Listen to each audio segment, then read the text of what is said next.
شادی سے پہلے میں بالکل ایکسپرٹ تھی ہر چیز میں، ہر کام میں، ہر بات میں۔ ہر انسان مجھ سے مشورہ کرتا تو ہی بات ہوتی۔ کوئی ڈریس لے کے آتا تو مجھ سے جب تک مشورہ نہ ہوتا تب تک کوئی بھی جو ڈریس تھا وہ سلیکٹ نہیں ہوتا تھا۔ کھانے پینے کے معاملے میں تو شیف تھی یار، اتنی تیز، اتنی ایکٹیو تھی۔ صفائیاں میں چٹکیوں میں کر لیتی تھی اور پورے خاندان میں مشہور تھی کہ میرے جیسا کھانا کوئی بنا ہی نہیں سکتا۔ جتنی تیز میں تھی شاید ہی خاندان میں کوئی ایسا بندہ ہو۔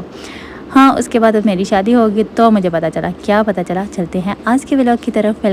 ویلکم ہے آپ کا میرے آج کے ولاگ میں۔ تو آج کا ویڈیو آپ لوگوں کو کیسا لگ رہا ہے؟ آئی ہوپ آپ لوگوں کو آج کا ویڈیو اچھا ہی لگ رہا ہوگا۔ تو اس ویڈیو کے ساتھ آج آپ کے ساتھ کچھ ڈسکس کی جائے گی باتیں۔ اچھا، جب میری شادی ہوئی تھی نا تو اس سے پہلے میں اتنی تیز تھی، جب بھی میری ساتھ جاتی تھی تو میرے کھانے کی تعریف لازمی ہوتی تھی۔ جب میں چاہ رہی ہوتی تھی کہتی ہے وہ فلاں ایسے چاہ رہی ہوتی ہے جیسے ماڈل ہوتی ہے، کتنا پیارا چلتی ہے، ہنستی کتنا پیارا ہے، مسکراہٹ ہر ٹائم اس کے چہرے پہ رہتی ہے کتنی دلکش، خوبصورت کتنی ہے، آنکھیں کتنی پیاری ہیں، ہر طرح کی تعریف ہوتی تھی اور مجھے لگتا تھا کہ ہاں دنیا کی خوبصورت ترین لڑکی میں ہی ہوں۔ اچھا، صبح کی نماز کا ٹائم ہو چکا تھا اور آپ کو لگا ہماری طرف کا ویو صبح بہت پیارا تھا۔ تو اس کے بعد کیا ہوا تھا کہ جب میری شادی ہوئی تو مجھے پتہ چلا انہوں نے تو مجھے ریجیکٹ کر کے سلیکٹ کیا تھا۔ تو پتہ چلا ہاں جو میں خوبصورت تھی وہ میں خوبصورت نہیں رہی۔ ہاں جو میں مسکرا رہی تھی اب ان کو پتہ چلا ہے کہ وہ میں ویسے ہی مسکرا رہی تھی، وہ تو میرا تان مکر تھا، ویسے ہی ان کو فریب دے رہی تھی۔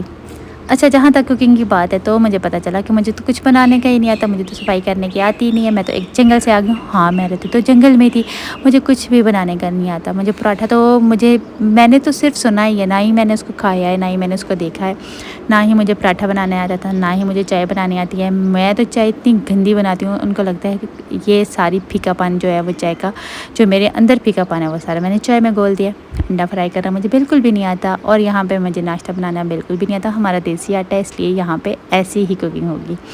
ہاں، اس کے بعد آ جاتی ہے کوکنگ کا ٹائم اور مجھے کوکنگ بالکل بھی نہیں آتی۔ ان کو لگتا ہے کہ میں جو مسالے ڈال رہی ہوں وہ میں کم ڈال رہی ہوں، ان کے حساب سے زیادہ ہونے چاہیے تھے۔ جو چیزیں میں اس میں مینیج کر کے ڈال رہی ہوں وہ میں نے مینیج کر کے نہیں ڈالنا، ان میں ٹیسٹ نہیں آنا، ان میں خوشبو نہیں آنی، ان نے چاولوں نے بالکل نکھرنا نہیں ہے۔ ساری میری ترکیبوں کو نا پانی پھیر دیتی ہیں۔ حالانکہ پورے محلے میں جب بھی میں چاول بناتی ہوں خوشبو ایسی پھیلتی ہے کہ محلے والے خود ہی آگے کہتے ہیں کہ یار ہمیں ایک پلیٹ چاولوں کی لازمی دیجیے، آپ کے چاول بہت زبردست ہوتے ہیں۔ لیکن مجال ہے کہ میری ساس اور میری ناند اس بات پہ یقین کریں کہ میری کوکنگ بہت اچھی ہے۔ ہاں، یہ اور بات ہے کہ میں جنگل سے ضرور آئی ہوں لیکن الحمدللہ میں کوکنگ میں اتنی پرفیکٹ ہوں، لیکن یہاں پہ آ کے مجھے لگ رہا ہے میں بالکل پرفیکٹ ہوں۔ لیکن جب میں ان کے کھانے کھاتی ہوں نا تو مجھے لگتا ہے او فلاں یہ میں کیا کھا رہی ہوں، مجھے بالکل بھی ٹیسٹ نہیں آتا ہے۔ جیسی بھی ہوں میں بہت اچھی ہوں، یہ لوگ کچھ بھی بولیں مجھے لگتا ہے میں بہت پرفیکٹ ہوں۔ ہاں، یہ لوگ کہتے ہیں کہ تم کام اچھا نہیں کرتی، تم کام سنوار کے نہیں کرتی، تم یہ بکھار دیتی ہو، تم وہ بکھار دیتی ہو۔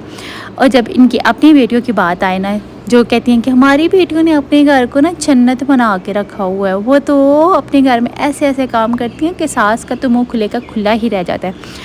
اف اللہ، پتہ نہیں یہ بیٹیاں ان کی ہیں یا کیا حور جرات ہیں۔ اچھا، جب ان کی بیٹیوں کی بات آتی ہے نا، ان کی اتنے گن گاتی ہیں اور ان کی ساس اتنی ظالم ہے۔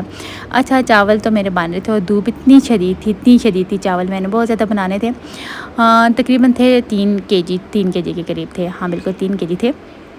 تو باہر میں نے چولہے پہ رکھے تھے کیونکہ اگر میں اس کو رکھتی سلینڈر پہ تو میرا اچھا خاصا گیس جو تھا وہ ضائع ہو جاتا، اور آپ کو پتہ ہے گیس کا لیول بہت اوپر جا چکا ہے۔ اور یہاں پہ نکھرے بالکل پیارے سے چاول تیار ہو چکے تھے۔ آپ کو لگتا ہے کہ ان میں کوئی کمی ہے؟ بالکل بھی نہیں ہے، پرفیکٹ چاول ہے۔ ہاں، ویڈیو ویسے ریکارڈ نہیں ہوئی لیکن چاول A1 تھا، کوئی چاول ٹوٹا ہوا نہیں تھا، ہر چاول نکھرا تھا اور لمبا تھا۔ اور ان کی جو بیٹیاں نا چاولوں کا بتھے کا بتھا بناتے تھے، چاولوں میں چمچہ مار کے ان کا چاول تو لگتے ہی نہیں۔ خیر، ان کی بیٹی کا کچن آپ کو میں دکھاتی ہوں کہ وہاں بنا ہوا کیا ہے۔ میرا چولہا ہمیشہ صاف رہتا اور یہ بھی صبح میں نے آ کے اس کے اوپر ہلکا سا ہاتھ گھما دیا تھا کیونکہ بہت زیادہ گند تھا۔ اور چولہے اور توے کی حالت آپ دیکھ کے اندازہ لگا ہی سکتے ہو کہ کیا حال بنا ہو۔ چولہا بھی دیکھ لو، جیسے سردیوں سے اس کو کسی نے دھویا ہی نہیں ہے، صاف ہی نہیں کیا. اور میں چلتے پھرتے پھر بھی میں نے اس کے کچن میں تھوڑا تھوڑا صاف کر ہی جاتی ہوں کیونکہ ویڈیو میں نے ریکارڈ کرنی ہوتی ہے. مکھیاں بیٹھتی رہتی ہیں، ان کو کوئی پرواہ نہیں ہوتی. خیر میں اپنے کام میں پرفیکٹ ہوں اور یہ مجھے یقین ہے. اور مجھے دل سے خوشی ہوتی ہے جب یہ میرے خلاف باتیں کرتی ہے، اور مجھے دل سے تب خوشی ہوتی ہے کہ یہ میری برائیاں کرتی ہے، اور میری برائیاں اس بارش کی طرح ہر مٹی ہر گرد کو دھو دیتی ہیں. تو کیسا لگا آج کا ولاگ؟ آئی ہوپ آپ لوگوں کو اچھا لگا ہوگا. جہاں رہیں خوش رہیں، آباد رہیں، اور اپنی باتوں میں اپنی دعا میں ہمیں یاد رکھیے گا. اگر آپ میرے چینل پہ سبسکرائب مسٹ کیجیے گا. اوکے، اللہ حافظ، بائے.